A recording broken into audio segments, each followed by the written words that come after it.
Morning. All right, let's get this meeting going here. Do we have any public comment this morning? No, there's no one on the Zoom from the public. Okay. All right, then let's roll into the meeting summary or the minutes from November 16th.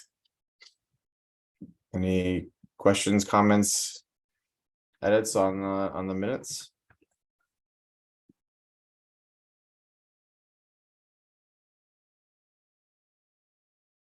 I didn't have anything, Eric. They look good to me.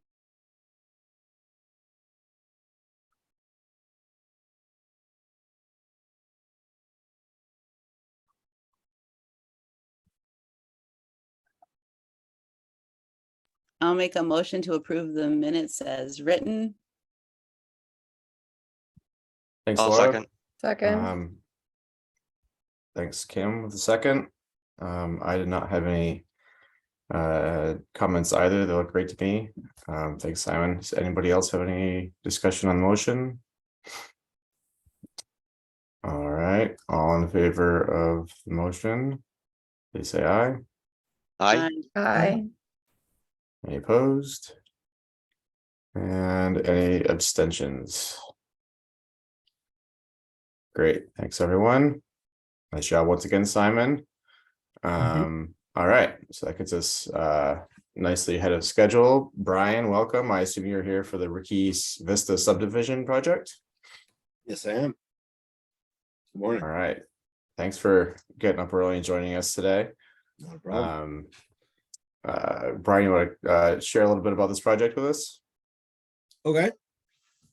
So this is a pre-app application that was filed with the DRB a couple of weeks back. It's a 2-lot subdivision in the ARZD district. We're above the town 10.5 acre existing parcel open space regulations. So we're conserving approximately 75% of the parcel. You can see what's hatched in yellow is part of the parcel that's being proposed for conservation at the current time. So that's the south end up along Walker Hill Road, the backside of the residential uses along St. George Road, 2A, and then the northern part of the parcel that's mostly wooded. Our access is going to come from an existing Rocky Vista Road. We'll be able to gain an easement over the existing road and then design a driveway likely on the west side of an existing barn structure that's already on the property. You can see the proposed lot is in the rear. It's behind the existing home. We're showing a 1/2 acre building envelope. It is within a section of the wooded parcel, though the building envelope is sited where the woods have thinned. It's been used for mostly storage of materials, and it's not a ton of tree cover where we're showing the building envelope. This is part of a former 2008, I think it was 2004, Simon, maybe. 2001. 2001, keep going back, of the Lacoste subdivision. That was an 8-lot subdivision. This was one of the lots that came out of that. There was some conservation of the parcel, mostly along Walker Hill Road, but as part of that subdivision, we were also hindered with a septic easement that's mostly behind the barn for some of the adjacent property owners. We don't believe that the easement has been used by the property owners. We haven't determined whether rights have been relinquished to that easement just yet, but another hindrance for citing the building envelope. So pretty simple application, 2-lot subdivision, ARZD district, conserving 75% of the parcel. But we're here for any questions. We haven't done a wetland delineation yet. There are some wetland delineations shown on a very high level plan that was part of the Lacoste subdivision that was done in 2001, as previously said. So we'll have to relook at wetlands for this project. We're not anticipating any impacts at this time, but yeah, we do know an HDA would also be required as moving on to the next step as we're in the significant habitat zone. So, yeah. Right. So, Alright. Terry just asked whether I can just briefly show you what the Lacaz subdivision was. So I've got the approved plan here. I can just share with you.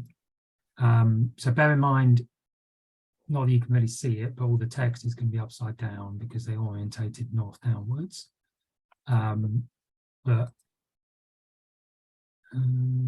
So this is the lot here that we're talking about that was created in 2001. And this along here is Walker Hill Road. There's Route 2A, and there's South Brownell Road. So it was granted in 2001, and all this hatched areas you can see are areas that were conserved. At the time, the zoning regulations sort of branded these agricultural easements, presumably something to do with Act 250. But the way that actually figured in the conditions and conservation easement was something similar to conservation areas. So you can see there's various parcels. There's one sort of here, here, and here. This area here was only temporarily conserved. And then lastly, there's this area here, which is on the application parcel, which adjoins Walker Hill Road, which is subject to the conservation easement. As Brian mentioned, there's also an agricultural easement, and if I can zoom in, it'll probably be easier to see. So, just restart that. So you can see there's a septic field easement there for the adjoining lots. That allows lots 4 to 7. The subject parcel was lot 7. So also this lot, and this lot are allowed to put their septic disposal fields on lot 7, which is the subject parcel. Lot 4 has been developed. These other 2 lots down here have not been developed. And then, as Brian mentioned, as part of the approval, these wetlands were delineated at the time and were protected, although they were class 3 wetlands. And then lastly, we should probably also say there was a trail easement given to the town along there. So that's how this lot was created. I can just, That was very helpful. Thank you, Sam. yeah. So we can flip to the staff report. So as Brian mentioned, 29 acres, 75% is going to be conserved. There are a number of. Simon, can you Yep. scroll back up a half a page or Yep. down to the second paragraph of the project summary? I was a little confused and just in your description here.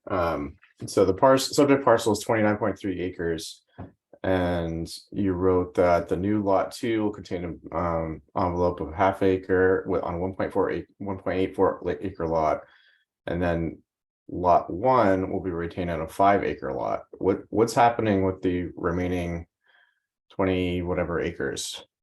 So that will be the land that is parceled up as a separate platted lot and Open designated space. as open space.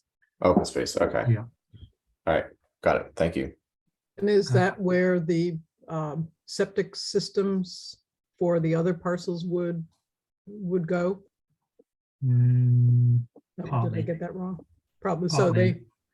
So Uh, what would be the implications of this if the landowners did not want to relinquish well, that? the owner has that easement. So I think as part of their discretion, as Brian mentioned, they don't know where the only one lot has been developed, so only one lot could have its septic on this site. I briefly Googled the wastewater permit, and I don't think that lot does have its septic on the site. I think it's got it on its own lot. So at the moment, there are no, I don't think there are any septic systems over there other than the parcel's own septic. But obviously, you know, it's important for the developer to know that they're not going to find themselves in breach of their own easements that they've given to someone else. So they're going to have to figure that out as part of their engineering while they're developing their discretionary permit. And there's no city sewer up there? No. No. Okay. So in terms of conservation, it's identified as medium in the prioritization map.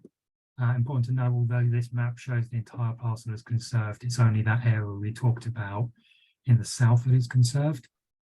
There's just a reminder, red is the conserved land, green is the easement area, and orange is the trail. We don't have any desired trail routes or pedestrian paths on the property. There's already trail easements sort of nearby. In terms of wildlife habitat, the majority of the parcel is sort of significant wildlife habitat area. You can see, I think the proposed building lot is sort of here. That's not a very good circle, but it's roughly here where I've shown in green. And you can see that it sort of encompasses that cleared area that Brian talked about. You know, it's partly on travel corridor and it's partly on significant wildlife habitat area. The area that was formerly, well, is probably wetlands, seems to be outside of that area for whatever reason.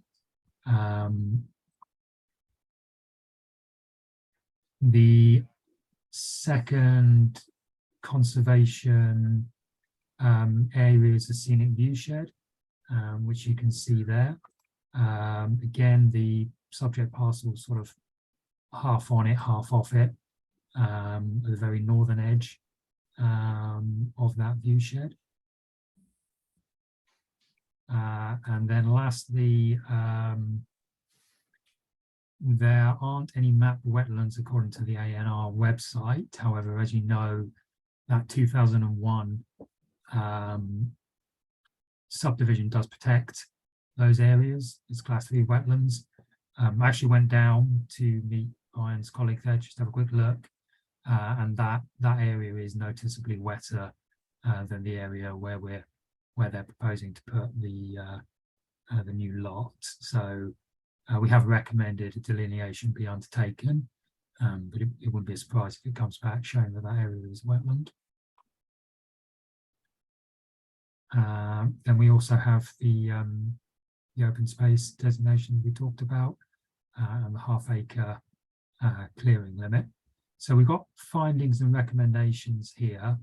I think probably the main area that I just wanted to get the Commission's views on are the siting of the new lot in relation to the various conservation areas that we have on the parcel, and what you think about that.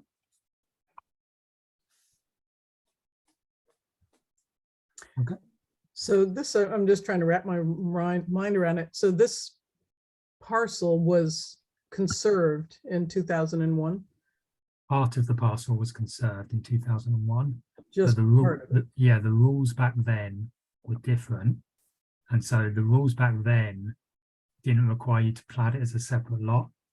So, you know, we might come across this very occasionally in the future, but going forward, any subdivisions we do won't have this, because any open space given away will just be a separate parcel that won't be part of that subdivision proposal. Okay. Basically, the open space we see, not as a separate lot, but just current open space not developed on the parcel, that was part of the open space. It just wasn't mapped as its own lot. Right. wasn't designated. Okay. Mhm. And was this way back? I mean, obviously it was part of a larger farm, and that's where those other pieces of, where you were pointing out that hatched area? Yeah, I think so. I think the Lacazes, Is it the I think farm they had, down? yeah, I think they had a big farm. They Yeah. subdivided it. I think they originally wanted to put more than 20 units down there, but I think that proved too expensive for them. So they came back with a 8-unit proposal, which, you know, we granted a zoning permit for one of those units last year. So it has been pretty slow going in terms of build out.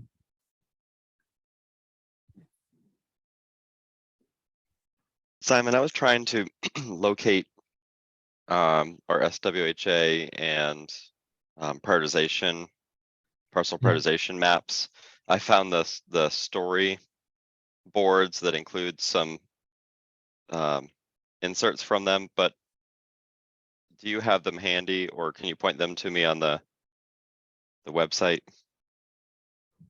For the RF. Oh, here we go. I found it. yeah. Sorry, I was under the wrong thing. I needed to be under natural resources, protected open space. There we go. For SWHA, I wasn't sure where that one was, though. Do you know where SWHA mapping is? Hold on, I do know this. I know where the official maps are. It must not be under Conservation Commission specifically.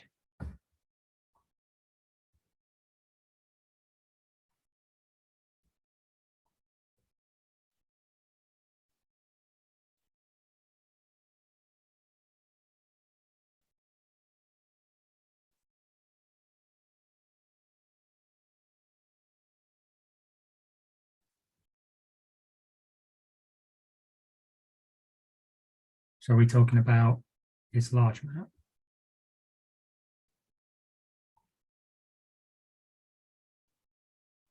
Yes. I was just trying to see it within the context of the other areas south of the highway there. Yeah, so Yeah, there it is. Okay. this is the parcel. Okay. Yeah, I think, Brian, when I first looked at it, I was thinking about, you know, the siting of a second house on there and wondering whether it could be on in the southern half, but I can also understand why that's not suitable for other reasons. But the current siting as I imagine it overlaid with this is basically the building envelope is proposed to be in the SWHA part of the overlap there. And that bothered me a little bit for if there was going to be any tree clearing, having it be right up against or in the SWHA. That was one, just my initial reaction was, oh, gee, it's a shame to have the siting be in that northwest area with any tree clearing. So that's just was my first reaction, Eric and Brian. Do you want to pull up the ortho photo, Simon, and show the, you know, there's already been some clearing in that area. And then unfortunately on the eastern side, like we were saying, is wetland. So it's, Yeah. you know, it's kind of, yeah. And those are valuable and they'll be protected anyway through our bylaws. So that's good. Oh Well, yeah, there is they- some clearing right there, isn't there? Yeah, there's been some Yeah, storage for the farm operation going on there. Okay. So this is like one of the reasons I actually went down there to have a look, and you know, I think some clearing is going to be unavoidable, but a lot of it is on this sort of already cleared area. And this is quite a tricky It's one. thinned. It's not clear cut by any means, but it's Yeah, it's definitely like thin. thinned You can area. see they've been storing materials there. Yeah. Would it be possible to put the houses, closer to the existing driveway instead of being into that wooded area. Because I know when we were doing, working on significant wildlife habitat, it was trying to encourage people to not make these long driveways, although this is already an open field, and putting the houses way at the end of a long driveway, but more clustering them. Yeah, Brian, is that something you've discussed with the applicant about whether the house could be sited not requiring no clearing?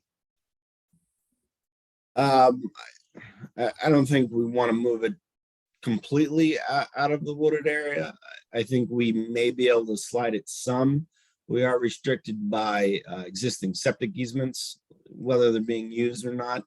We haven't confirmed whether or not the rights to them have been relinquished for replacement areas. So that's something we'll have to review further as we move through the process.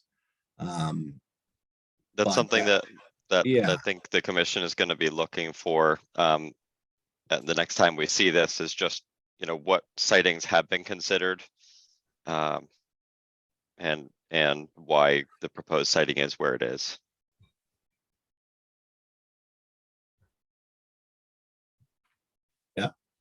It would just be less disruptive to the wildlife if the houses were out in the field more, as opposed to one set way back there. But I think it's septic easements. We've kept our building envelope to the allotted half acre, and if we can slide it out of the woods a little bit, I think we can try and meet the commission in the middle as best we can. Again, we'll have to see where that septic easement lands after we move into the process a little further, but.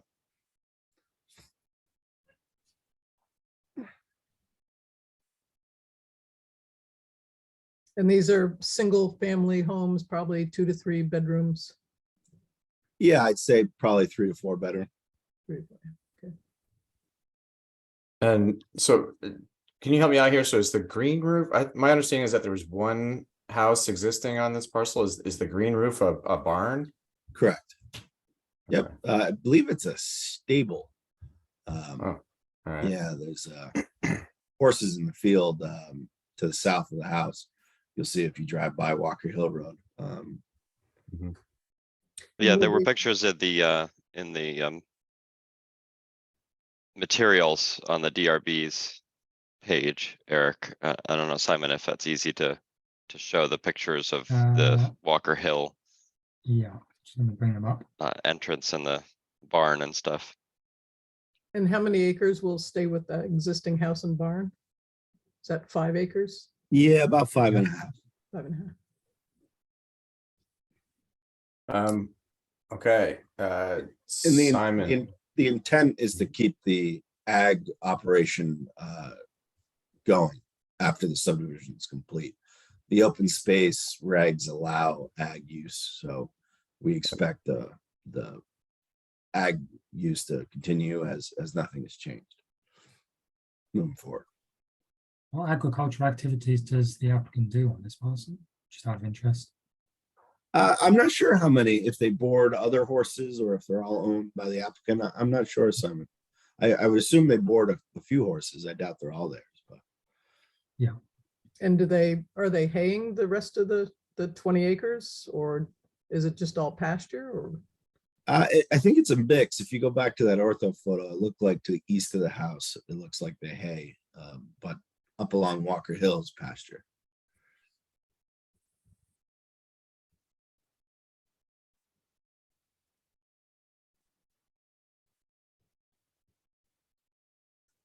Yeah, there's a slight difference there. Yeah, I think they hay the light area there.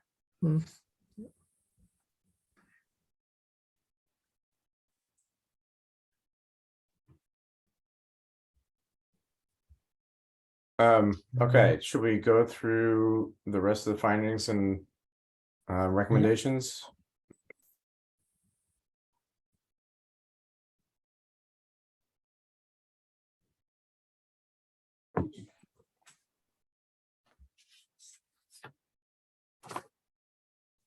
All right, so we had a bunch of findings for this one.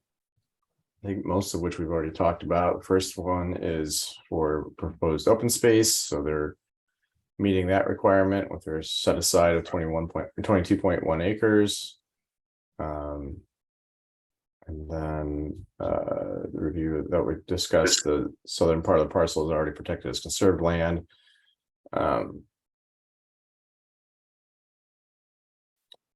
And then class 3 wetlands. 50-foot buffer. That's good. Subject parcels, medium priority for conservation. Then we discussed this. No desired trails. There is that easement along the north end of the parcel. So the north end of that parcel, is that abut the big project that's happening? Or is there something in between with the park and I ride and all I that? believe it does. It does, yep, Okay. it does.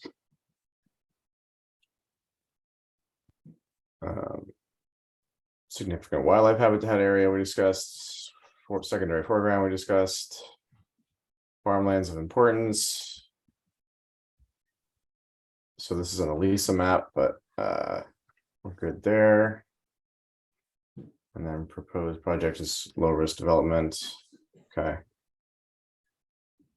And there's not expected to be any RT rare threatened indigenous species. Okay. So any other concerns or anything else, folks, questions folks have on the findings?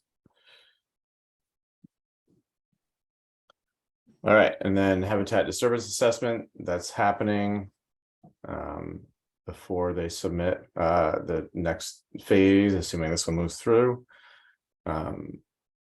And limit the extent of forest clearing to the greatest degree possible. Nice job anticipating that one, Simon.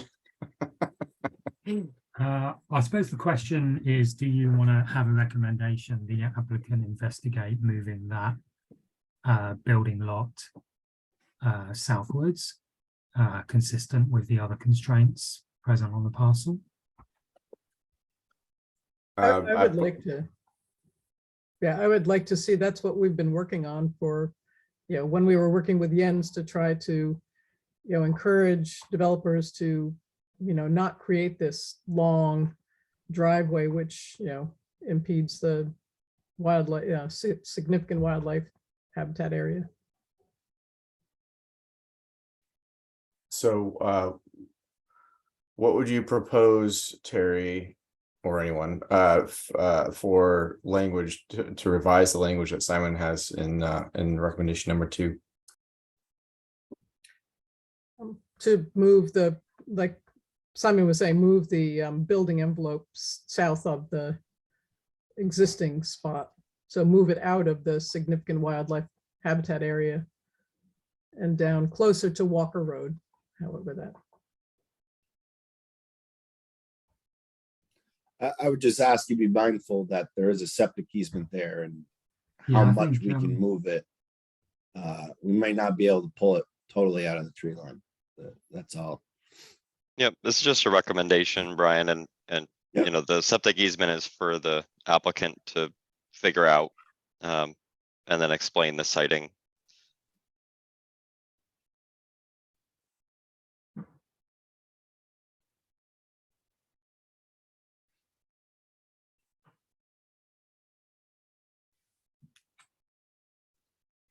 All right. What do you have, Simon?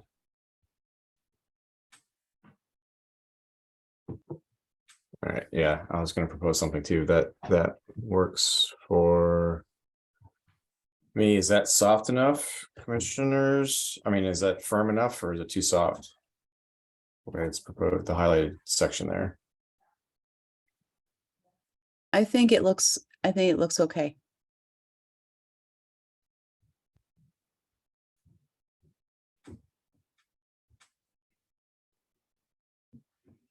Terry and Reed, does that work? I'm good. Yeah, good. Yeah. Yep. Great, okay. Site plan should show defined building envelope of half acre or less for lot 2. No structures of forest clearing shall be allowed outside the building envelope, so that reinforces what we just added for recommendation number 2. Wetland delineation must be prepared.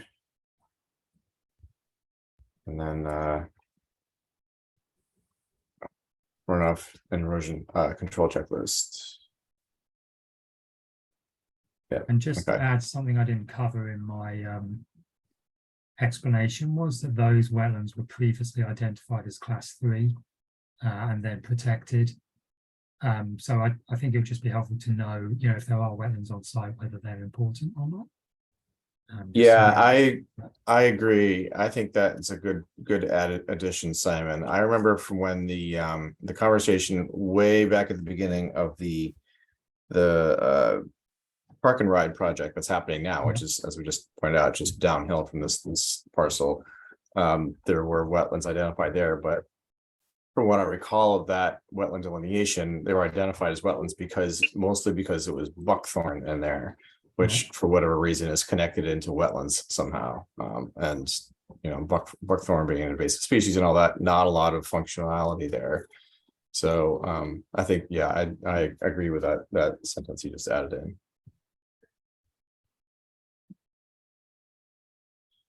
Okay, anything else on the recommendations?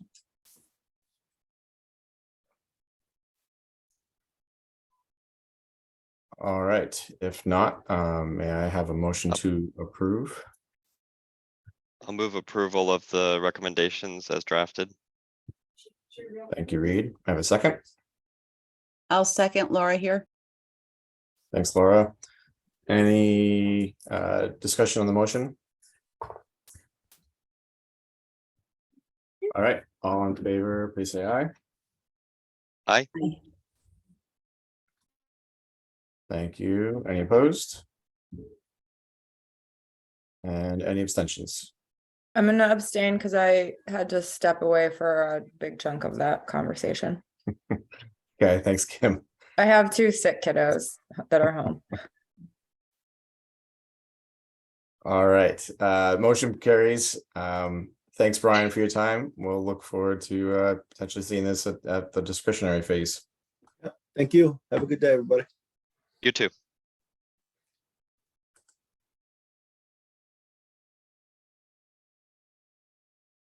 All right, next up, we have No Mo May and Raise the Blade. We have Deborah here today joining us to introduce the top idea of No Mo May. And go ahead, Deborah. Thanks. Feel free to introduce yourself. Yeah, I'm Deborah Muccio. I'm a member of Sustainable Williston, and No Mo May is something that I would love to introduce as a town-wide initiative. I feel like this is like an easy audience to describe this to. You guys probably, some of you already know about it, but it was started in England and it was picked up by a town in Appleton, Wisconsin. And the movement has grown and spread to different towns and cities across the country. So I'm hoping Williston could be part of that initiative. As you probably know, lawn is the single most irrigated crop in the USA. 1 hour of a gas-powered mower is the equivalent of driving 45 miles in terms of emissions. Often pesticides and herbicides are used to maintain the lawn, and that's harmful to wildlife. Monoculture doesn't provide the nesting sites or flowers for food. So the initiative is to promote returning part or all of people's lawns to a more natural state to provide habitat and forage for the early season pollinators, and also it helps improve soil health. So on a personal note, we ourselves here in our house, we reduce the amount of lawn that we would mow, and we planted native perennials and shrubs, and saw an increase of pollinators, and also had a great blue heron visit our house, which had never happened before. So once we stopped mowing a part of our lawn, we never went back. And I think that if people give it a try, they would probably do something similar. I saw a lot of positive discussion about No Mow May on Front Porch Forum this year. But I think people feel concerned about not cutting all or part of their lawn for the month of May because of their neighbors. What will their neighbors think? It looks messy and all of that. There's, I think, a lot of pressure, peer pressure in neighborhoods to cut their lawns. And maybe there's even regulations from some homeowners associations. So having signs that explain what's going on and to reassure people, like, this isn't going to go too wild. It's just for the month of May. And having signage would help raise awareness. And there are examples of signage that people could either download and print themselves, but ideally I would love to have a place where people could borrow signs and then the town could store them over the winter and then use them again the following year, something like that. So I think that it would be great for the town to get involved, because if we could also have some town properties that participate, that could be a really good educational piece. If we had parts of properties that were not mown for the month of May, have signage explaining why, information, that would be a good spot to start. I know that there's a Raise the Blade initiative, but this could also pair with that or take it like one step further. Could we encourage the fire station to have a piece of their lawn? It's such a visible spot. They have a lot of grass to do it, and other parks and schools and those types of areas. I could help promote it on Front Porch Forum or do an article. I could help get Sustainable Williston involved. And to make it a bigger initiative, I'd love also for the town of Williston connect with other towns that are already doing it in Vermont. I know Montpelier participates, but could we also get other neighboring towns and cities to take it up as well, do it together? That's my proposal.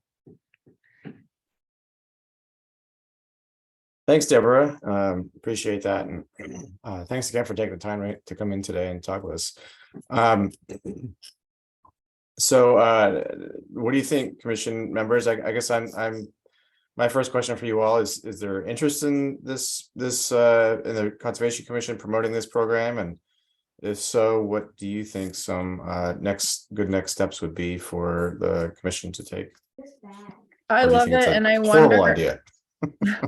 I wonder if we could link up with the extension folks that are promoting Raise the Blade, as Deborah mentioned. Like, could it be they're already doing a bunch of outreach and signage in Williston and surrounding towns, and I think have some traction. Is there an opportunity to build on that? And then my other thought is, if we could get one thing that Raise the Blade has done that I think has been successful in combating the like, oh, neighbors will think it looks messy situation, is like getting demonstration, like HOAs. Well, they've done like golf courses and businesses, but could we get like an HOA to be like an example this year, and then maybe it would help grow for future years?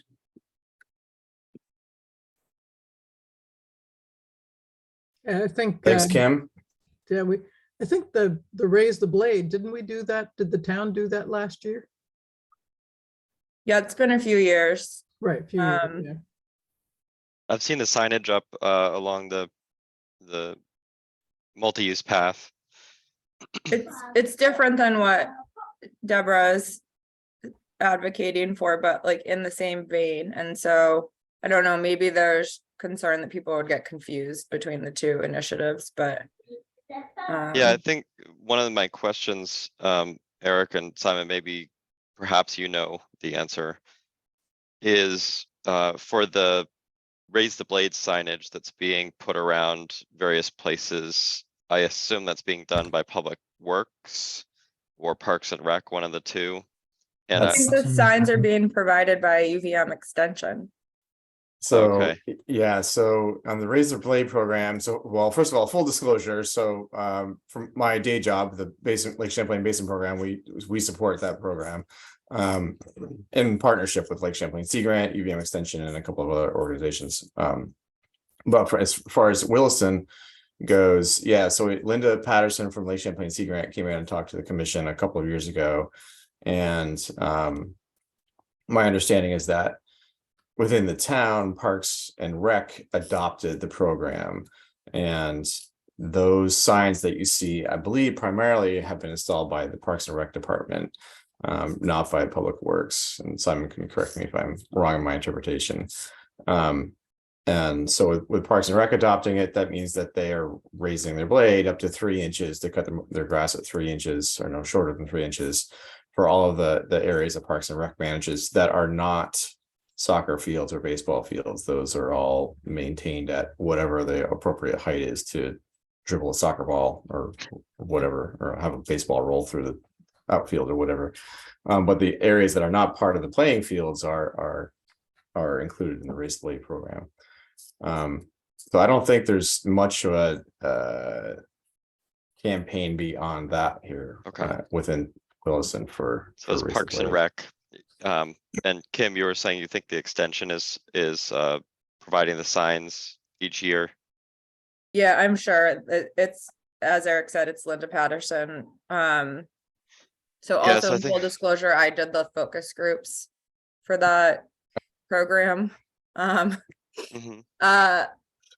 Yeah, last year Linda asked if I could like walk around and take photos of the ones that I saw out in Wilson and Heinsberg and send them to her. So I'm sure that Eric is correct that it's Okay. Extension that's providing them. Because if that's the case, I do kind of like your idea, Kim, of is there kind of an opportunity, to your point, Deb, to not just focus on Williston, but to kind of support the programming as a whole to somehow tie Nomo May along with Raise the Blade. They're both grass cutting initiatives or non-cutting initiatives to a certain extent. And the biggest thing I see is I don't know how well the town would be able to absorb the coordination effort of getting signs, distributing signs, receiving signs back, storing signs. As far as promoting the initiative and raising awareness about it, I think that could be done pretty easily. We already focus on helping people who, especially whose properties impact water quality with Allen Brook, and doing education related to that. So I think, whether it's posting something in the spring, letting folks know that, some residents are going to be participating, and then posting, in May saying, yes, some of the grass is getting long, that the town supports those who are participating in Nomo May or something. That seems pretty easy to me, but the logistics piece and the signs piece, I'm not sure how to solve for. I do think signs are going to be the most helpful thing. I know when I walked through Southridge last May, there were at least a half a dozen lots that were not mowing, and they look really, really different than their neighbors. And people walking along the street, I bet 95% of them would have no idea why their lawn isn't mowed. So I think there's a major benefit to signage. I just don't know how to coordinate the signs. That's my initial thought. My Thanks, thought would- Reed. might be- Laura's got her hand up. Go ahead, Laura. Yeah, I just wanted to say, I know with Green Up Day, we've had those tables there. That might be a good spot to distribute signs if we wanted to, and tell the public a little bit more about if Sustainable Williston, for example, had a table. And I really support this. I've always wanted to go farther than no mow May and have people actually, put native gardens Yes. in. Just- Yeah, I won't go farther than that, but yeah. It's just a wonderful thing to do. And yes, wildlife moves in once you stop mowing. Yeah, I agree. I think a good end goal would be to just reduce the amount of lawn entirely. But baby steps, right? So I guess did you have something, Terry? Go ahead. Yeah, so I'm wondering, I know, working with homeowners probably would be very easy to do no mow May. I know we have a southern exposed lawn, so it is pretty tough to, let it grow in May completely and then have to try to deal with it June 1st. And then really is tough to mow. And I don't know how that would work with like the public works, taking pieces, like you said, the firehouse, area. But yeah, I think, working with homeowners, I just don't know how it would be great to have the town, participate. But it might be a little bit more challenging for them. But I One bet they've thing got some, Oh, I bet go they've, ahead, Deborah. no, I was gonna say, I bet they have some really good mowers though, where we were concerned about that too, like what's gonna happen when you finally do go to cut the grass, but it wasn't as disastrous as we thought it would be. Yeah.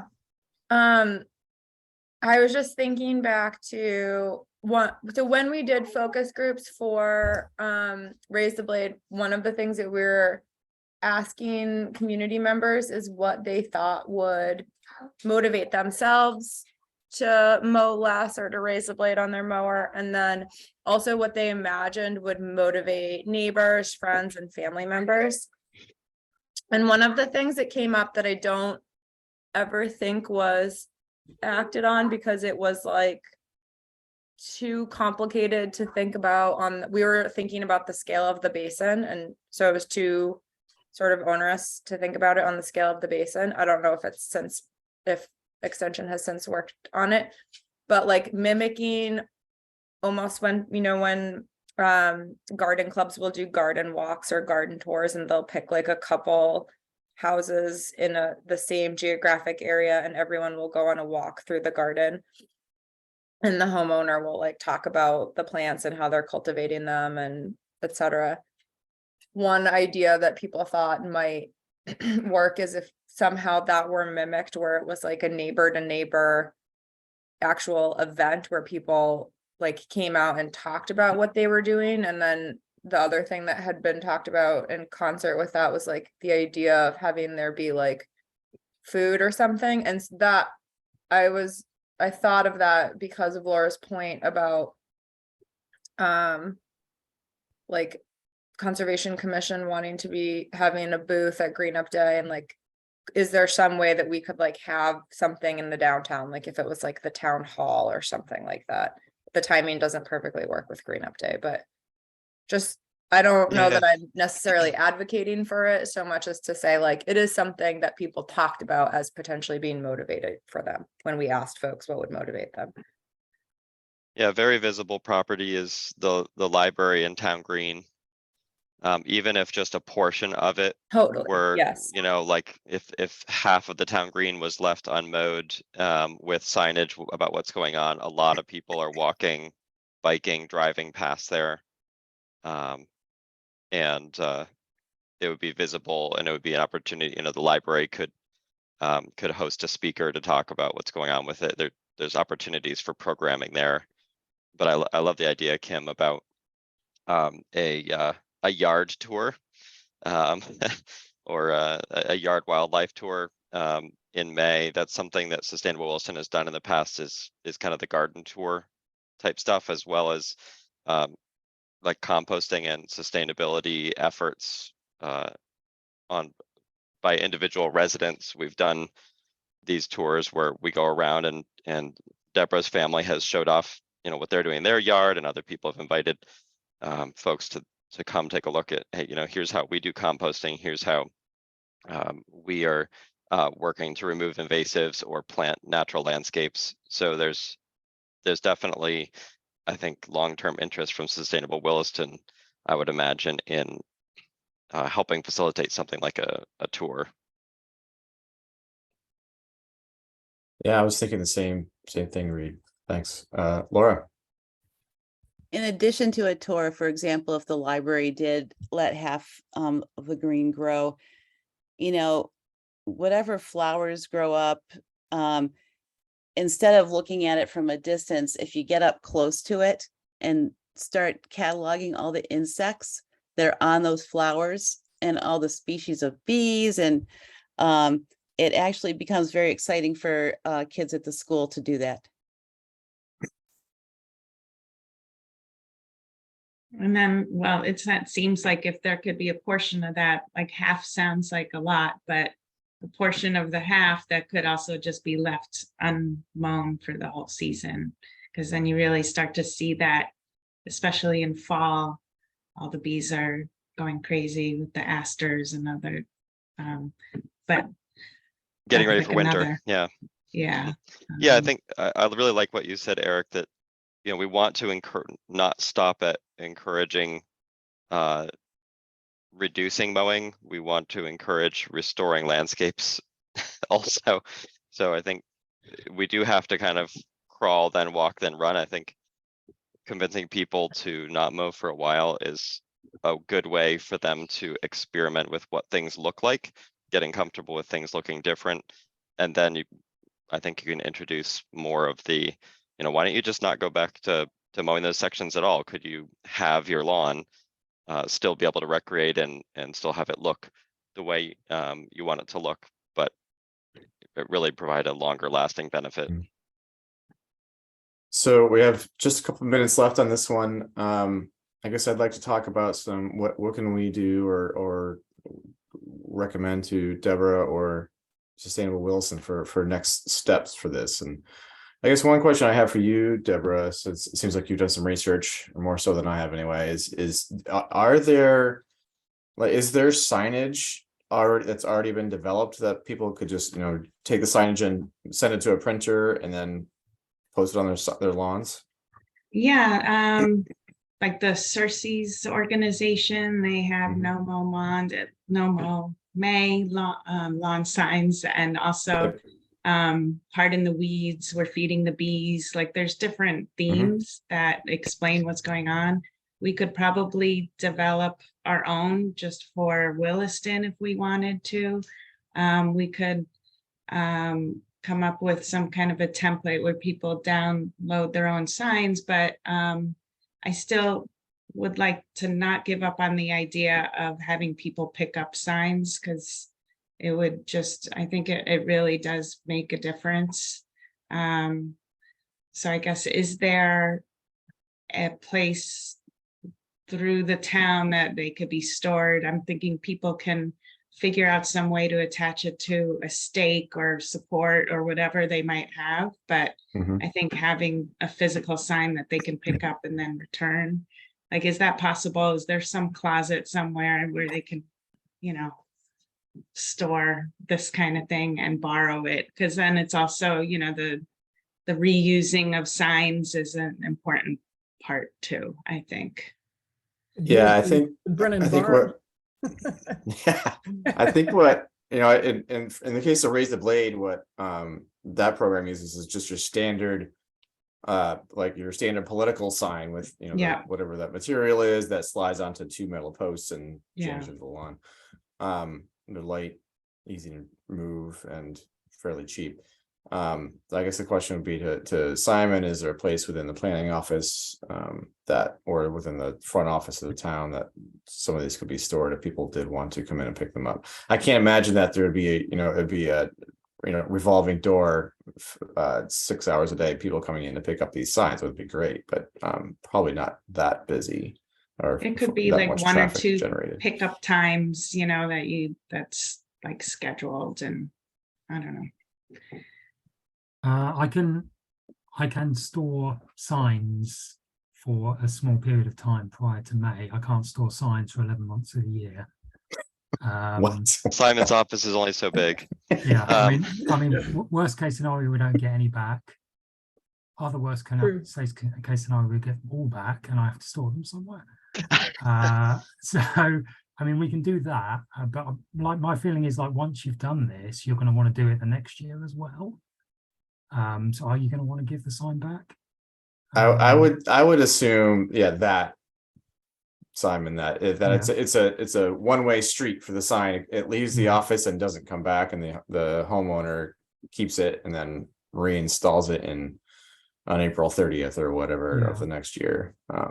That's kind of what I was thinking, like one political sign doesn't take up that much Yeah. space. We definitely have like a whole bunch of signs that say bike race this way in our shed that we pull out for one weekend a year. I think I have 3 recommendations, Eric, in answer to your question about Okay. next steps.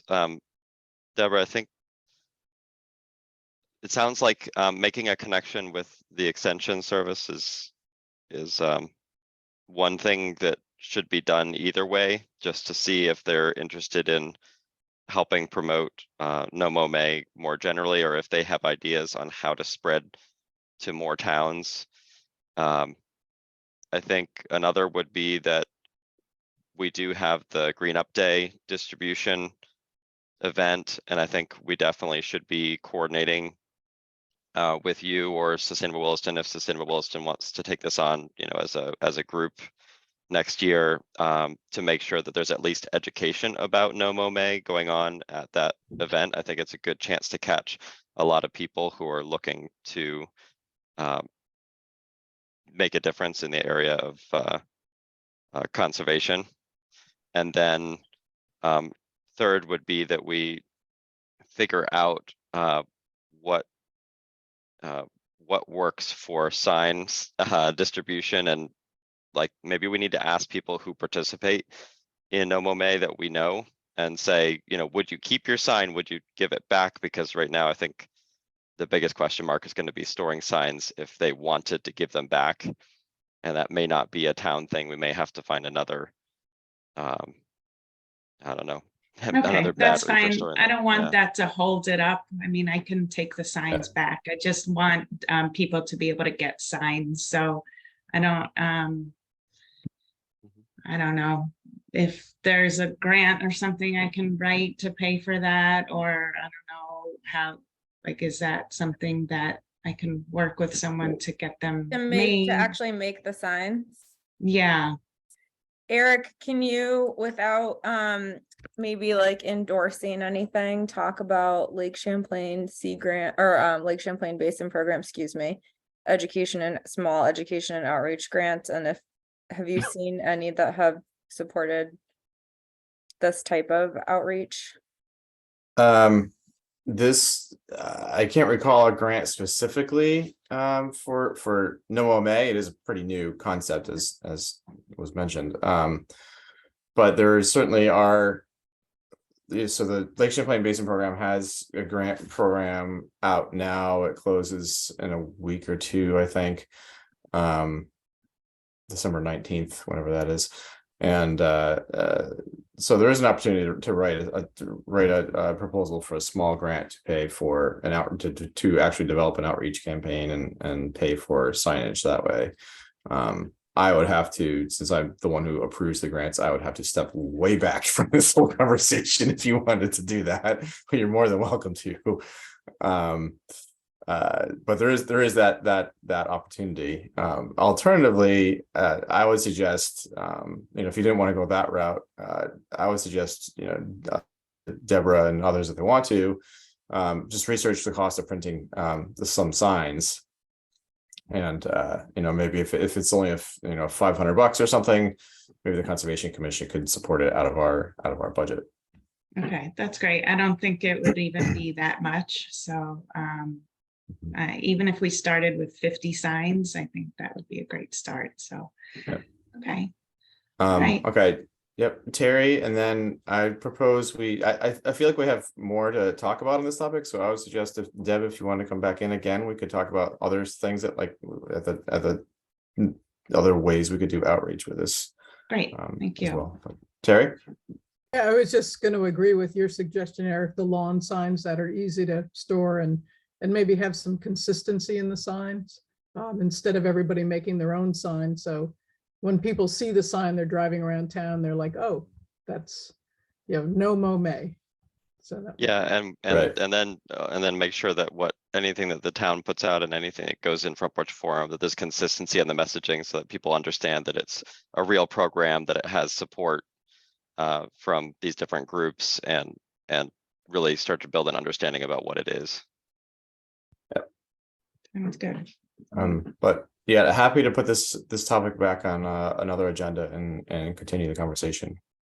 Okay, sounds good. Thank you so much for letting me join your meeting. Appreciate it. Thanks, Sure. Deb. Thanks you for for coming. bringing it to our attention. Okay, have a good day. You too. All right, so next on our agenda is the Mud Pond Conservation Area Management Plan. Looks like we have a couple people logged in to join us for that conservation conversation. Simon, you want to take the wheel for this one? Yeah, sure. So this is a project that the Conservation Commission has seen a couple of times before. You probably remember that in the fall we talked to Fellowship of the Wheel about a project to do work to the trails between the parking lot at the Mud Pond Conservation Area and the road crossing to Mud Pond Country Park. The purpose of those trail improvements, the rationale behind those trail improvements would be to provide a safer route for cyclists to be able to get from the parking lot to the country park that does not involve cycling along the South Road. And it's sort of spurred by the improvements that Fellowship of the Wheel are currently undertaking to the country park to make it suitable for adaptive riders, which is a project that's ongoing. I think they're about halfway through it. They've replaced a lot of the trail bridges, and I think next year they're planning on working on banking over there as well. So what I think is important to remember is that this is purely restricted to that small segment of route. It involves, firstly, it involves a trail reroute in the area closest to the parking lot that avoids the steep grade. You sort of go up and down a hill on your way in. So that trail has experienced some braiding as people try and navigate their way down the steep slope. And it does also involve a few new structures, a replacement of some existing functions, and a new stream crossing. It's not intended that this is going to increase the number of people using the trail, and it's not going to be promoted as such by Fellowship of the Wheel, simply to make it safer for people. I think back in October when we heard this, the Conservation Commission thought it was a good project. They were supportive of it. But they wanted to be clear about the signage and how that is managed and messaged by Fellowship of the Wheel to ensure that we don't encourage cycling in the remainder of the conservation area. Essentially, cyclists should be limited to that route. And secondly, that cyclists understand that there is a priority. There will be a priority in place on this section of route that cyclists should yield to pedestrians. And I think we talked about also, Fellowship of the Wheel can message that in their communication with members. And we talked about, things that they could do, like not leaf blowing the trail. So it sort of maintains that conservation area feel to it for people using it. So we did do this site walk on October 1st with a few residents and looked at the route of the trail. We then had the October 5th meeting. We got feedback, and I think the Conservation Commission asked me to look at updating what would be necessary to update the management plan. At the moment, the management plan doesn't allow cycling in the conservation area, and do some consultation on that, around that, to make sure that the public were aware of what might potentially happen and what the implications would be. So we did that during November. We had some front porch forum posts. It was in the Observer. I put up sign notices at the trailheads for both the country park and conservation area, and a few locations around town. And we did send butters letters to everyone who joins the property, and sort of people, sort of consultees who might be interested, like Public Works and wetlands people and the county forester. So I've done a draft updated management plan. I've uploaded the correspondence we received from people. Hopefully people had a chance to have a look through that. A couple of objections and about 3 or 4 letters of, well, not necessarily objections, but comments, and then a couple that were more positive. And we've got a couple of people on who I know did send me emails, Bill and Steve. So really, I think maybe we just open it up discussion and let those members of the public here have their say before we decide on looking at the management plan. Sounds great. Thanks, Simon, for that background. Let's since we have a couple guests on, let's hear from them. I see you first on my screen, Dr. Shepard. So would you like to go ahead and introduce yourself and share your thoughts on this? I'd be glad to. Thank you. And any concerns I've had, I think have already been assuaged by Simon's comments just now. So no worries. I'm a Williston resident, obviously, a regular user of the Mud Pond Conservation Area. I'm a wildlife sound recordist and a hiker and a writer and variety of other things. And so I expressed a couple of concerns. The most pressing of them, I think, has already been dealt with. And that was that on one specific occasion in that area that we're talking about currently, my 4-year-old granddaughter was almost struck by a bicyclist, and I'm a biker, by the way. I should say that. Was almost struck by a bicyclist who came bombing down the trail from the parking lot heading to the stream crossing, and which could have been avoided if they were going slower. So that's just a concern. And Simon, you already mentioned that as a key consideration. That's important.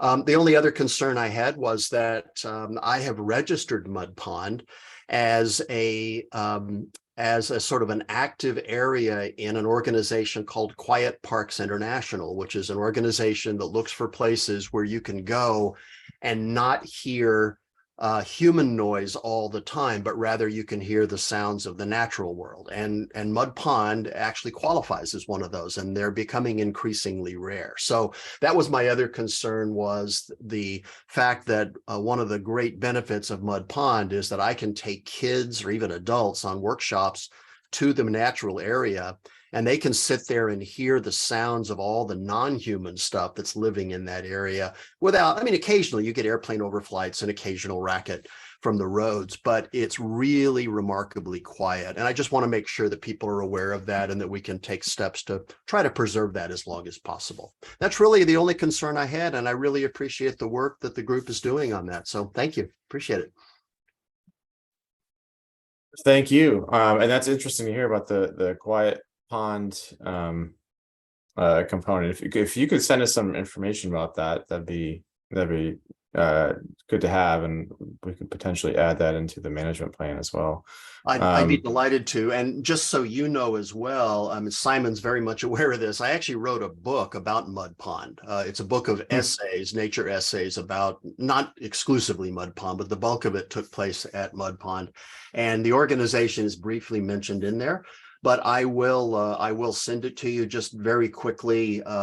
Quiet Parks International grew out of an organization called 1 Square Inch of Silence that was driven by a guy named Gordon Hempton, lives out in Washington State, who's on a kind of a Don Quixote-like tilting at windmills quest to identify as many places in the world as he can where a person can sit in one place for a minimum of 20 minutes and not hear any human sound.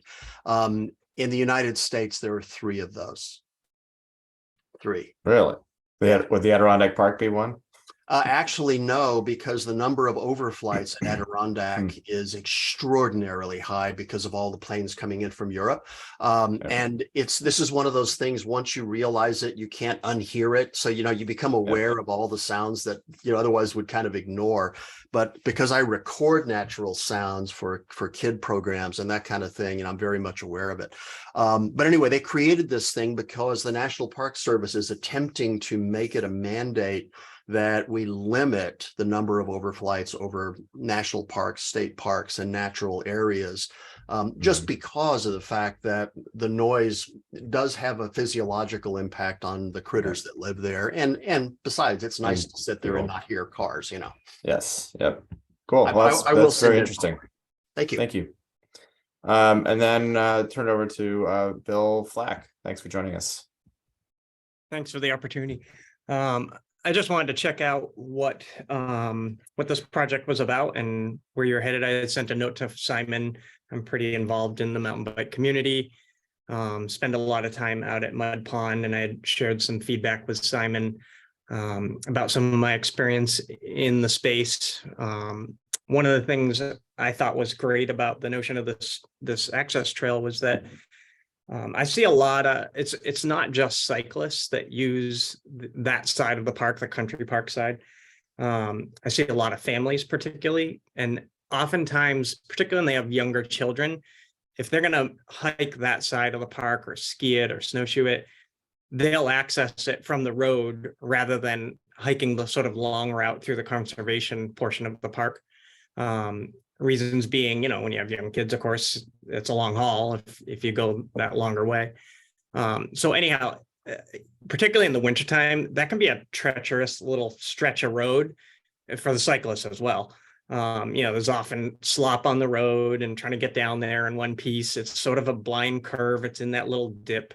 One thing I mentioned to Simon was just last year, I saw the UPS guy unfortunately go off the road and hit the telephone pole right in front of where the park access is. So I just wanted to check in. I'm a big supporter of this idea of having a short connector trail. I think it'll be safer for all users to access the park that way, not just the cyclists, but certainly as a cyclist, I'm super appreciative of it, and will do whatever I can to volunteer time to help create such a trail. I just think it's a great idea to get people off that road.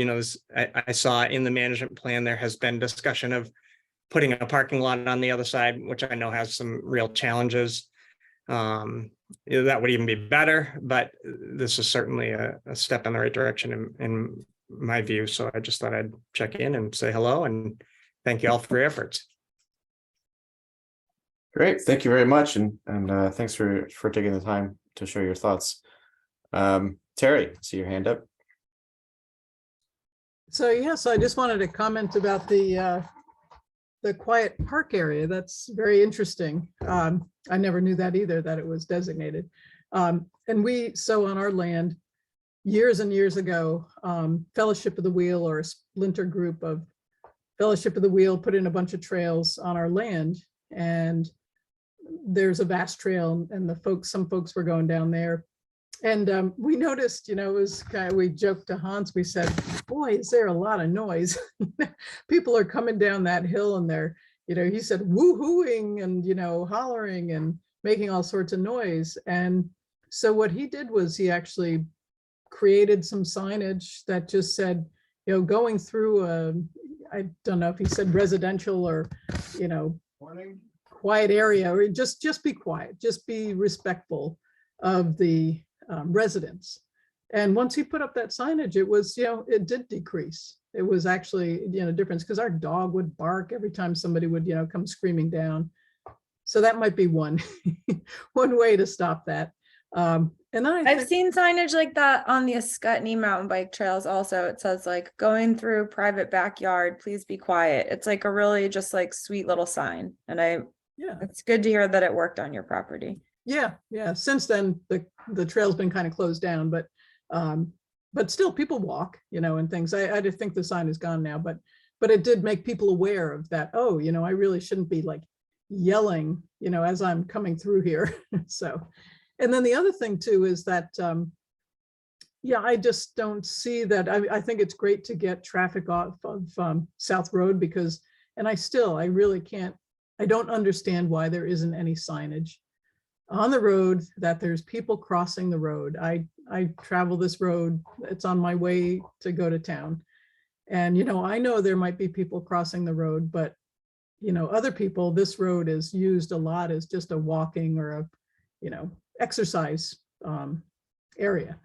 So, but I don't think that everyone is going to be using that new trail to access the country park. I think, it's going to be longer. I think some people that are just individuals on bikes are still going to use the South Road, which is fine. That'll be less, but I don't think it's going to move all of the traffic that's going to the country park onto that new trail. So I think it's maybe just people with kids, dogs, and adaptive users.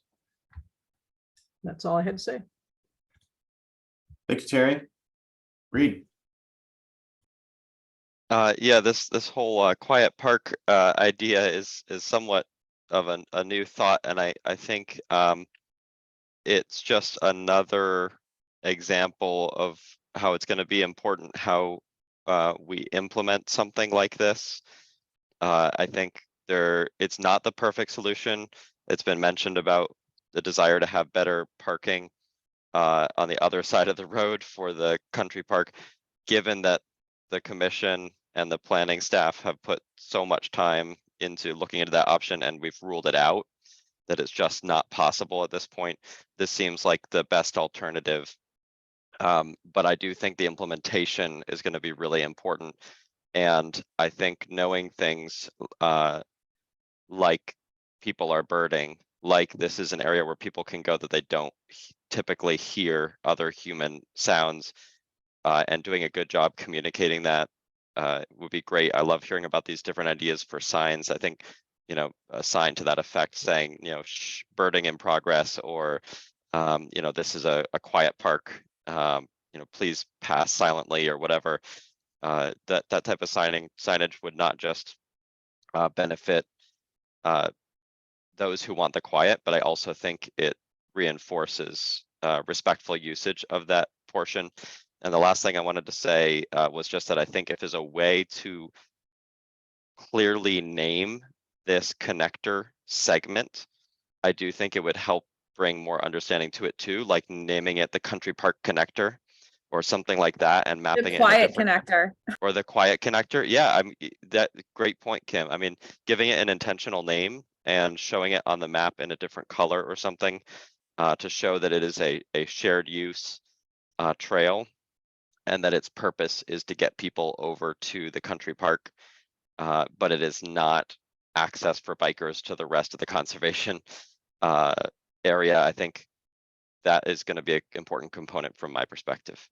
And Country Park Connector was my thought, but I love the quiet connector too, Kim, because it still conveys that it connects, but it reinforces that it really is pedestrian, non-cyclist users who would be giving up something in exchange for providing a little bit more safety and convenience for users of the country park.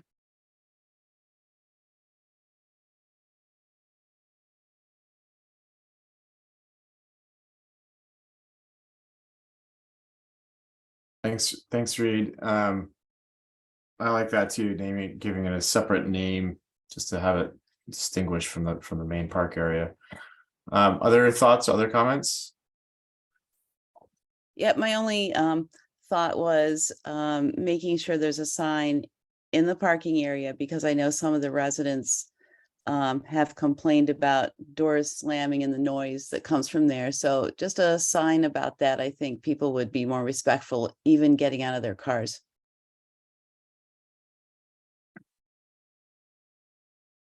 Yep. And yeah, so I pulled up this Quiet Parks International thing, and at the risk of adding more signage to that area, we could work with that too, to emphasize the quiet piece. Designations, right. people can get really proud of stuff like that. So, Yeah. I didn't know about that, and I definitely noticed that, you can be at peace and quiet in that area. So I think, yeah, there's always so much signage, but it would be wonderful to have folks take pride in keeping it a quiet park. I can, I know that there's a lot of talk about so much signage I know Catamount kind of struggles with that. There's so much signage and people are like, just feel like it's oversigned, with all these big signs. And there are these smaller signs that you could put on one post to kind of, get the gist of everything, that should and shouldn't be done at parks. And Eric, Yes. I'm sorry to interrupt. The designation, documentation and stuff should be completed within the next few weeks. I've just only recently submitted it, but as soon as I get it, I can send it out to all of you. So you'll have a little bit more background as well. Great. Thank you. You're welcome. So I think our charge here today is to approve the updated management plan. Is that correct, Simon? I think if we can discuss it, which we've done, review the management plan, see if there's anything you want to add to it, and then either, approve it as amended, or if you want to see it again, we can just have a quick look at it in 2 weeks' time. Good. You're sharing your screen. So there was one piece in here I noticed that still was missing some text. The first block of added text, and your red. Yeah, there you go. So that's just I guess background blurb about how we got to where we are. So once I have an outcome, I can complete that. Okay. If that makes sense. Yep. Yeah. So just to spin through it quickly, there's sort of that aspect. There's various places through here where it talks about what the trails are used for, and just, making it important that we understand that the cyclist is only allowed in that short section of trail. I can look at updating that to include the quiet connector branding that we're going with. So there's that area. There's some background about the trails. So, in here we do have sort of the history, how the trails came about in Mud Pond, some information about Fellowship of the Wheels proposal to do that, to sort of explain to people looking back why cycling is allowed in that particular element, and how that came about. Yep. There's an updated map that maybe we can look at doing something a little bit more in detail. At the moment, it's just an update to explain that cycling is only permitted in this area, and we can look at, maybe revising the graphic there to show the quiet connector route. Yeah, that would be the only thing on the map that stood out to me, was just it wasn't clear at first glance, without even after reading the color of the trail heading out to the pond, compared to that connector section. It just felt like a unique color and name would really help there. Thanks. Yeah. Just some information. Fellowship of the Wheels said they take on management of that particular section as part of their mud country park management.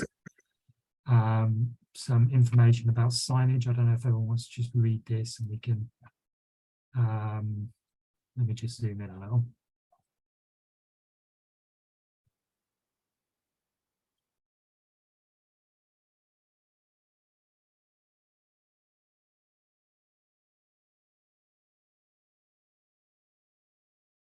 And this is in the section of the document about signage, is that right? I think it's about management from memory. It's about the trails. It's just to indicate that we need to make sure we do that. When you say priority, does that mean they have kind of the right of way? Yeah. Yeah. Maybe, might So maybe I I can don't know if there's rephrase another that way to put to that, yeah. cyclists Yeah. should yield to pedestrians. Yeah, maybe. Yep. Yeah, I was thinking if you change that period at the end of that paragraph after trail to a semicolon, you could just say, you could just clarify. Because I think Yeah. it is good for people to get used to the idea of what priority means. Yeah. But just priority on the conservation trails, semicolon, cyclists shall yield to pedestrians. Yeah. Thank you.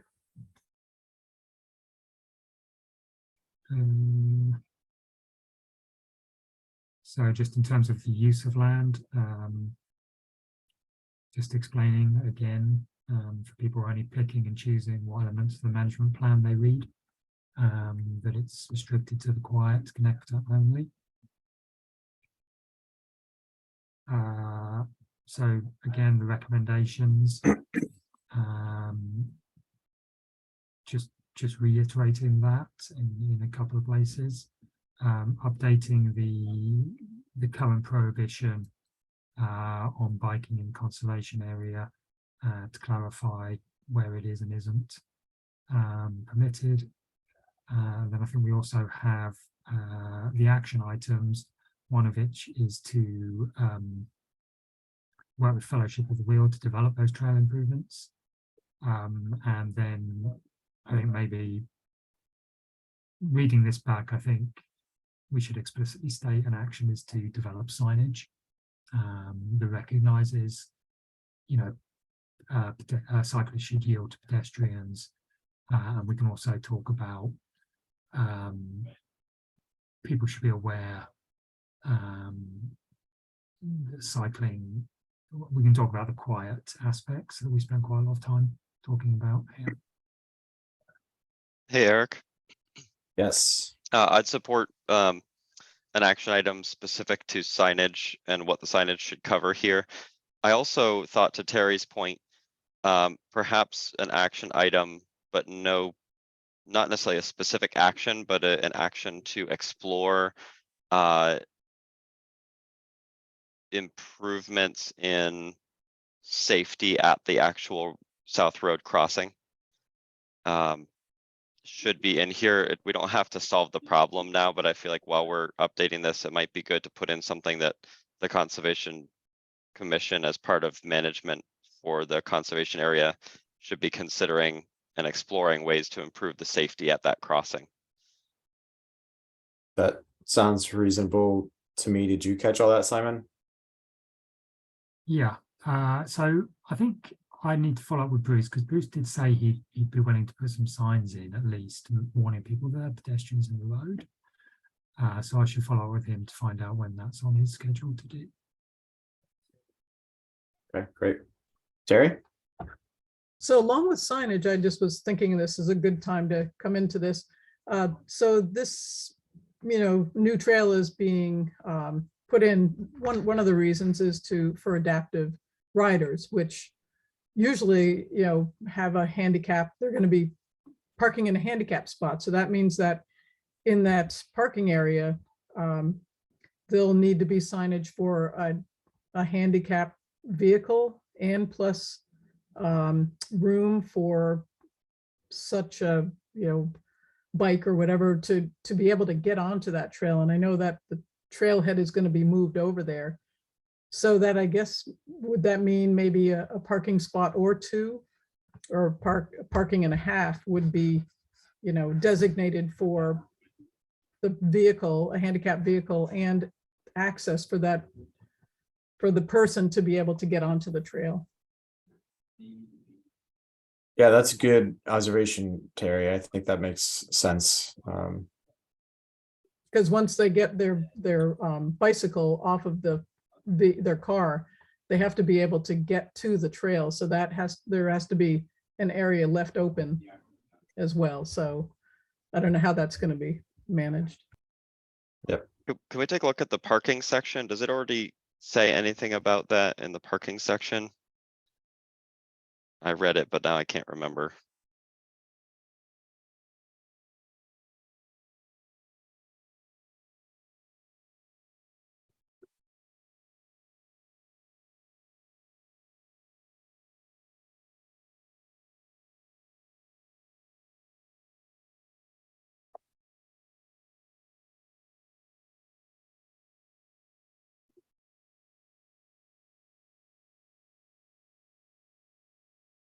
Scroll on to the next paragraph.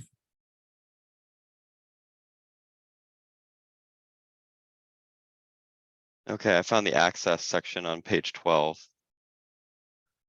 as well.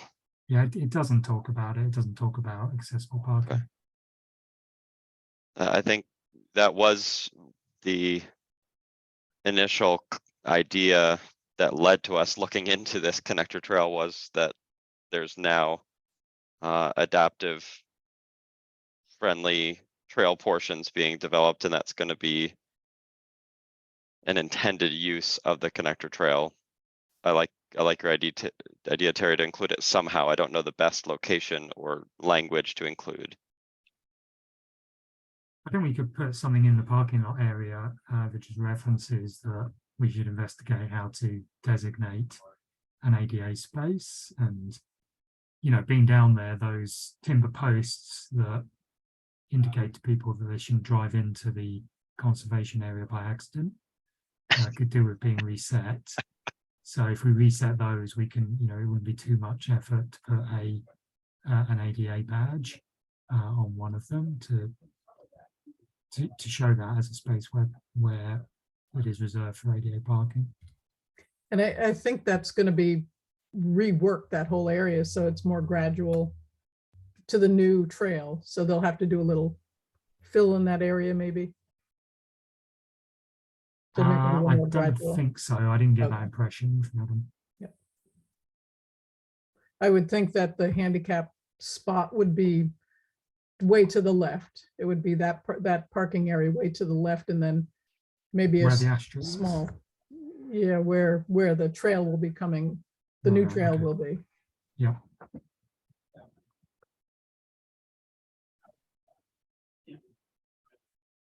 So would that be in the action item section you're thinking, Simon, or would that be I in think the we put it parking in, and access? we put it in parking access. Okay. And I think maybe we could put it in an action item to look at resetting those as part of the project, look at resetting those timber posts. I'd have to check whether that's in the right of way or not, as to who's doing it. You know, whether it's public works or whether we can fold it into the project. We figure out the best way of doing that.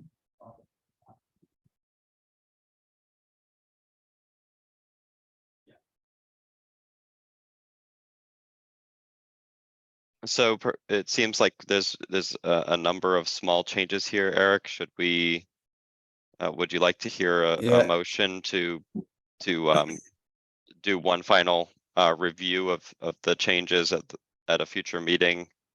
Yeah, I don't know that we need a motion for that. I guess that's, I was, up until this last comment, I think I was comfortable with what we approving it as we had amended it, but seems like there's a little bit more work to do on this, on clarifying the handicap access signage. So I guess that would be my recommendation as well. We take another look at it at our next meeting if there's time on that agenda. Okay. Should be a quick review. I promise, Simon. Okay. Otherwise, I really appreciate all the work to get that draft ready. It looks really good. No, it's been interesting. And thanks to Kim for instantly coining a new name for the connector. Glad I can be of service. From the loudest office, right? With the sick kids at home comes the quiet connector. Yeah, the irony there. All right. Anything else on Mud Pond Country Park? Not, we will move on. And thanks again, Bill, for joining us. And you're welcome to Thanks for stay having on. me. Like, all right. Staff report. So I don't have much to say. I think Terry circulated the ERF summary that she got from Shirley. So I don't know if everyone had a chance to have a look at that, or if anyone wants to mention it. There's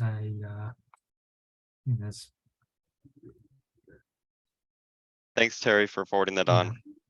I just thought maybe, don't need to have it every meeting, but maybe once a quarter to just look at it and I did ask Cheryl, there was that $200 way down, down at the bottom there. That was, I think that was, Simon, I guess maybe you'll have, I thought it was from Audubon that gave a $200 I donation. think so, yeah. Yeah, and so it just got put into the ERF by mistake, so they took that out and put it towards the purchase of the herbicide or the The treatment. insecticide treatment, yeah. Insecticide, no, not herbicide, insecticide. So that's what there, and then I scrolled down, I didn't realize that was on there, the $20,000 in the Catamount Community Forest Stewardship Fund. But, and I guess it looks. All right. like- Yeah. On the second and- tab. Yeah, second tab, so. And I guess it looks like the balance is that 418,000, almost 419,000 in there now. Yeah, I do think every time I look at this, it just reminds me that you know, I wasn't at last night's hearing for the Glazer parcel, but I was at the first one and listened to all the comments and read a lot of the comments that were submitted. And there is a really, really strong desire in the town to conserve land and also to preserve certain characteristics, including open space, including working landscapes, things like that, view sheds. And so it just, that does not jive with the way we are funding the ERF. I mean, we're funding it at a rate where we could conserve one property every, I don't know, 8 50 to 10 years. Yeah, maybe. You know, with matching grant funding kind of thing, you know, maybe one property every 6 or 7 years. And those are the smaller properties. So it's just, that's just the only thing that comes to mind in terms of looking at this each year. I'm like, Yep. it's so underfunded compared to what I hear hear residents talking about wanting to see in terms of town action to conserve things. So that's a good point. And thanks for bringing that up, both Reed and Terry. I'm wondering, I feel exactly the same way. I'm wondering if the rest of the Conservation Commission agrees, if we should have more conversation about this and talk about options. What can we do? I'm willing to bet that many people, probably most of the people in the town, don't even know that we have an environmental reserve fund or what its purposes are for, including a lot of the folks who are vocalizing their concerns about conserving open space and particularly on this Glazer parcel or project. So I guess I'm wondering if we should think about some ways to help people understand what the ERF is and what it does and has done for the town of Williston. Something like drafting an article to go in the Observer that could be then, parts of which could be shared on Front Porch Forum and things like that, and then use that to potentially generate some energy to advocate within the town budget process for an increase in appropriation into this fund. I don't know what its percentage is, but it's pretty small percentage. What was that? It's pretty small percentage of the Right, overall budget. Overall budget. And I wonder whether residents on average, what percentage relative to other things would they like to see going into the town spending on conserving? So I would guess more than what its current percentage is, but I think many people aren't even aware that it exists at all. So I think I've either read this or heard that South Hero has a program, and of course they're a lot smaller town, but they have a 1% or 0.5% on their sales tax or something that actually goes to conservation. So it's here we are, Williston, we have all the box stores, we have all this development, and why not have just the town residents help to put into this pot, but also all the people that are coming here and taking advantage of all our shopping centers and things like that, and putting money towards conserving some of the land here in town, Mhm. because we're getting so much pressure. Yeah, and this topic rather comes up at conservation commission across the state. There's the AVIC thread, the Association of Vermont Conservation Commissions, that has an email distribution list, which I'm on. I don't know who else is on this commission is on it, but every now and then, probably once every couple of years, someone will throw something out there like how are environmental reserve funds or similar things funded, and you know, there's a bunch of different models that are used out there. And Williston, when the ERF fund for Williston was created, it was would need some more institutional memory to get it right, but I think there was a formula that the town used. It was like a penny on the dollar or something like that for property values. I forget, I don't recall exactly how it worked, but then that's how the fund was supported for a long time. And then eventually that model was dropped for whatever reason. And now it's just sort of at the whim, I guess, of the select board, depending on, you know, how things are, how rosy the budget is It's looking an each year. unreliable funding stream, Yeah, basically. It went up $5,000 from last year, but that's really not too much. I'm And not sure that that's- covers the cost of property increase in property values in town. That's right. And that's, you know, Eric, that's probably where I saw that was the AVCC. And I think Simon's going to enroll us back in there if he has, you know, I guess it kind of we missed it, but it's a great place for there's great conversations that go on that Yeah. listserv. But anyway, I think this definitely merits some more time on our agendas and some real thought as to how we can Yeah, inform residents of the town about this fund and ways to encourage the town to contribute more to it. And maybe there are some other models that we could use, especially with a town plan revision coming up. Maybe there's an opportunity there to really indoctrinate a funding formula back into supporting into the town plan to support the ERF that way. So if, But at least for the short term. Oh, Yeah, go ahead. sorry, Kim, go ahead. No, I think Terry was gonna talk. I'll just say, it seems like there's already a program in place. If South Hero is using this model, it seemed like the money went to the state and then the state sent the money back to the town. I think that's what was happening. Terry, was it through, sorry, there's some singing happening. Was it through taxes? If that got said, I missed it. Maybe the singing drowned it out. Yeah, I think, was it through sales tax? Not That would just be property logical. tax. Pardon? That would be logical if the money goes to the state. I would imagine it's a sales tax that then the state sends back to the town. Eric, my only comment about kind of discussing the ERF further is I probably sound like a broken record, but I like to look at all of our conservation tools together because, you know, I don't know that strengthening the ERF is our most effective way at improving our ability to conserve land in town. There may be some combination, or maybe we want to put our efforts into something else. And I know periodically we have had working sessions as a commission where we looked at the various tools, and I know Melinda put together a presentation on it. I think Laura, it was when you were chair, we had a lengthy conversation about the different tools.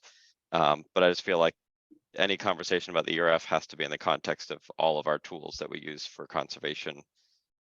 Certain properties are going to be good for that, not every property. Yeah, that makes sense. I guess the one thing I'll point out is, from what I recall, the tools in the toolbox, this is the one that's basically permanent. All the others can be changed, you know, with a change of bylaws, but you know, we conserve a parcel, turn it over to Vermont Land Trust or whomever, and that is essentially about as permanent as we can assure. Yep. Anyway. And I didn't mean to sound like I didn't support having it on the agenda. I do think we should. I just it might be.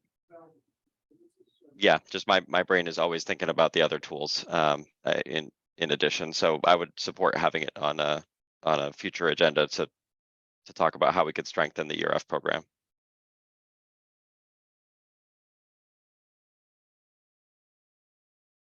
All right, Simon, do you know when does the select board start having their meetings about to discuss the budget components? Is that happening now? I think it should start shortly. I think they talked about capital budget yesterday, so I would imagine they are going to start talking about it in detail very shortly. I think they have special budget dedicated sessions in Yep. January. Yep. It might actually say on their 2022-2023 schedule. Yeah, so it looks like, looking at it here, it's from next week onwards. It's basically budget all the way through January, Yep. really. If you could find out when they plan to talk about whichever part of the budget the ERF lives in, that'd be helpful. Okay.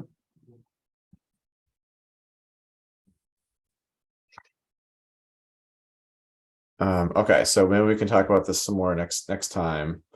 Other staff updates? I don't have anything else. All right, I had just a couple of things, just let you know some other things that I've done with Simon, I guess, as part of the chair role. So Simon, right before Thanksgiving, Simon and I met with an Eagle Scout, talk about water quality. We gave him some information about water quality in general, and then specific to Williston. So we'll see where that project goes. They were just kind of looking at ways to promote or improve water quality. I think, was it particularly in Allenbrook? I can't recall exactly, Simon. Yeah, it was Allenbrook specific. And then thanks everyone for your help with that letter of support for the grant application that Melinda was putting together for the town plan update. That was great to get that turned around pretty quickly for them.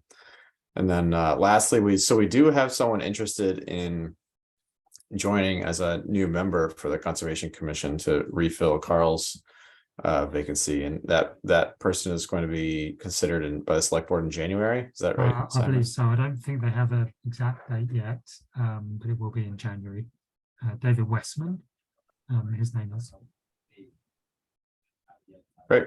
Excellent. Yeah. All right, that's all I have for today. Our next meeting is when? 2 weeks from today, so that's the 21st. Yep. Um, So Christine was going to talk about I think we wanted to talk about the stormwater restoration at Allenbrook.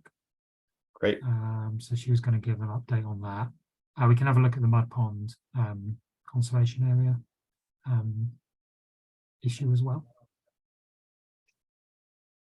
Sounds good. Okay. And then and we can revisit No Mow May and again in January or something too. I think there's, yeah, I think we can. There's more to talk about with that and raise the blade that the town can do. Yeah, and I think early January, we're probably going to want the Conservation Commission to look at Ethan's proposal for the forest management up in Catamount, and to get your views and hopefully endorsement of his proposal. Yep. Okay. Sounds good. All right. Thanks, everyone. Have a good day. Thanks, Em. Thank you. You. Take care. Bye. Bye-bye.